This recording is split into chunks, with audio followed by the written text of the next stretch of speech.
જો પ્રાણ જતો રહે એટલે પૂરું. એટલે પ્રાણને મજબૂત કરવા માટે પ્રાણાયામ. તો પ્રથમ પ્રાણાયામ કરીશું આપણે ભસ્ત્રિકા પ્રાણાયામ. ભસ્ત્રિકા પ્રાણાયામમાં વાયુ મુદ્રામાં હથેળી આકાશ તરફ, કમરથી સહજ સીધા, અને આંખો બંધ કરીને ઊંડા શ્વાસ ભરો 3 થી 4 સેકન્ડ, અને 3 થી 4 સેકન્ડ સુધી શ્વાસને બહાર છોડો.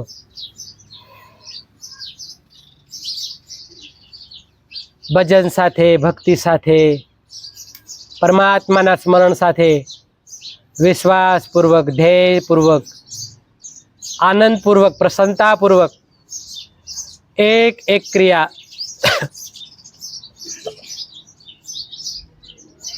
મનને એકાગ્રતા કરવા માટે કરો. બધા ભસ્ત્રિકા પ્રાણાયામ કરો.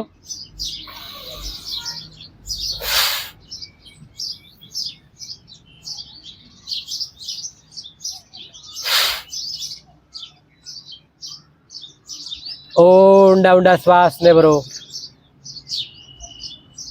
લાંબા લાંબા શ્વાસને છોડો.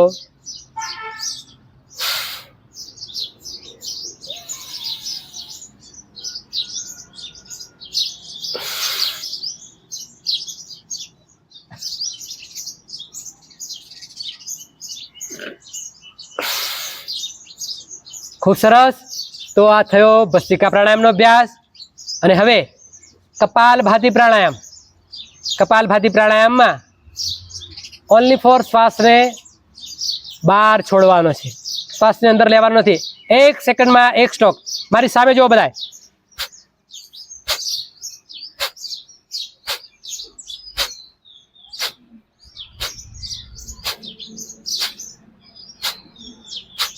નાસિકાથી શ્વાસ છોડો ખાલી, મોહબ્બત.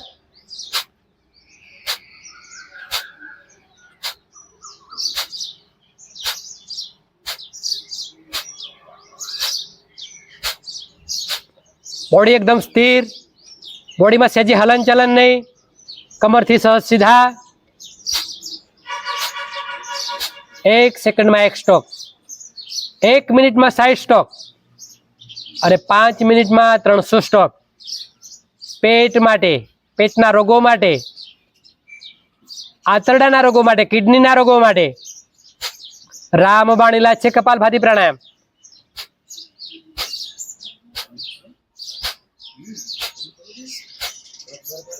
કરો બધા, કપાલભાતિ પ્રાણાયામ કરો.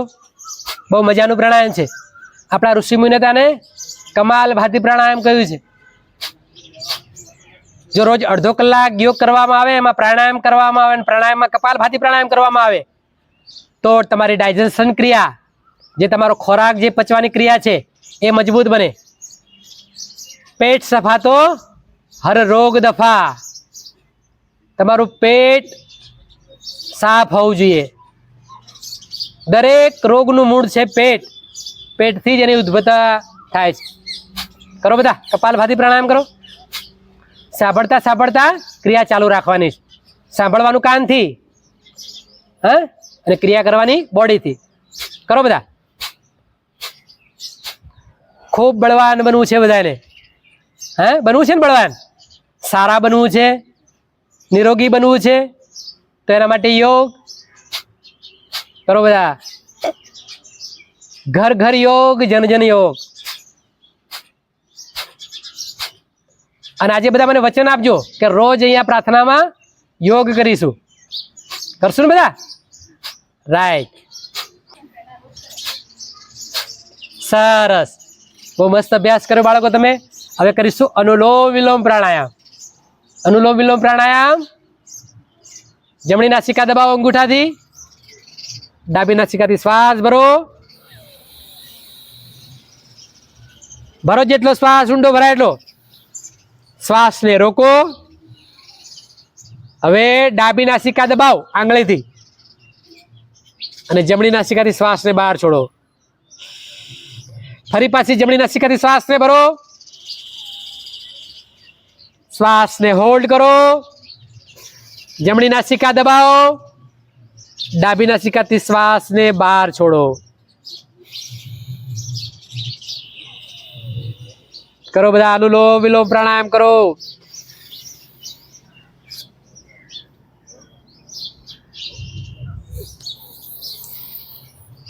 જમણી નાસિકાને દબાવો, હાથ બરાબર સીધો.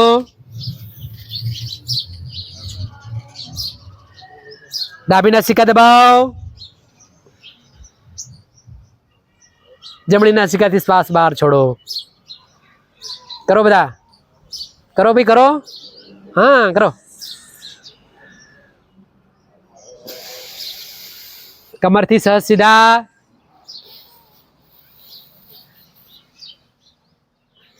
જગદીશ કુમાર કરો, યોગ કરો.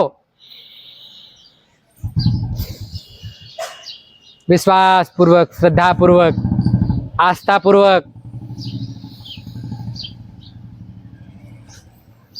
ધ્યેય સાથે, લક્ષ્ય સાથે.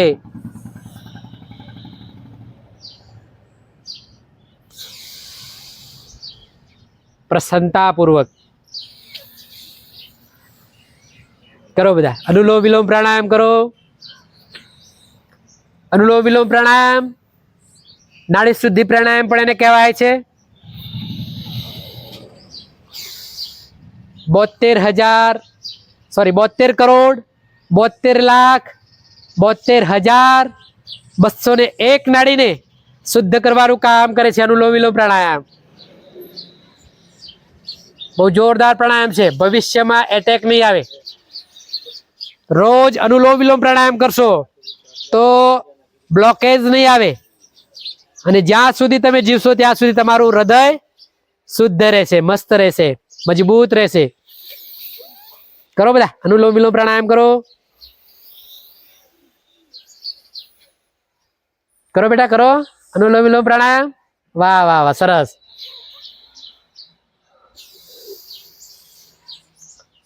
યોગ આસન પ્રાણાયામ સવારે ઉઠીને ફ્રેશ થઈને ખાલી પેટે કરવામાં આવે તો એનો બમણો લાભ થાય છે.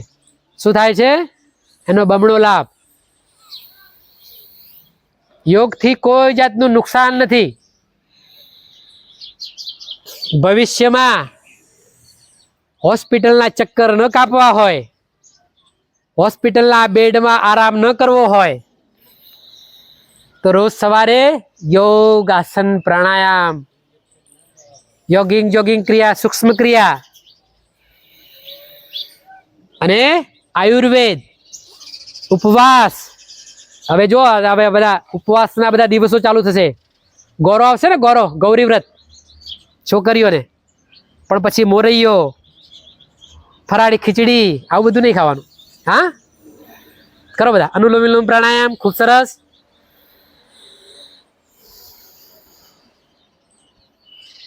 વાહ વાહ વાહ વાહ. દીકરીઓ, બાળકો યોગ કરીને હંમેશા સ્વસ્થ રહો, મસ્ત રહો. યોગ ઇઝ અ બેસ્ટ મેડિસિન. યોગ દવા છે. યોગ બીમાર માણસ માટે ચિકિત્સા પદ્ધતિ છે.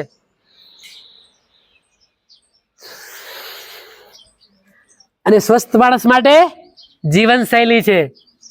સારું જીવન બતાવવાનો રસ્તો બતાવે છે.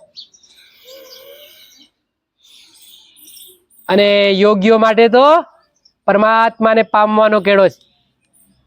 ખૂબ સરસ.